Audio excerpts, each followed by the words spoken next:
আজকে আমি কারি রমজান আলী সাহেবের বাড়িতে গিয়েছিলাম, গিয়ে দেখি কি এক এলাহি কাণ্ড।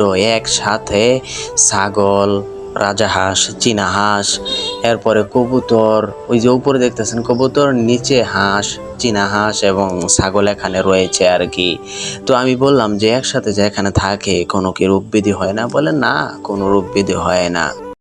আমি কি জন্য গিয়েছিলাম সেটাও বলি। আমার কবুতরটা শুধু খালি তার বাড়িতে চলে আসে, তো রাত্রে ছাড়া এটা আর ধরা যায় না, যার কারণে ভিডিওটা এমন হয়েছে। তো আমি ধরতে পারলাম না, আমি তাকে বললাম যে তোমার ঘর, তুমি পাইরে দাও। তখন সে আমাকে কবুতরটা ধরে দিল এবং আমি কবুতরটা নিয়ে বাড়িতে চলে আসলাম।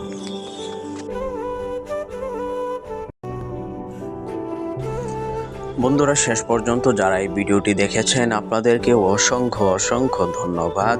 আপনাদেরকে বলবো যে আপনারা প্লিজ একটা সাবস্ক্রাইব করে দেন, যাতে করে আমরা এরকম ভিডিও আরও আপনাদেরকে দিতে পারি।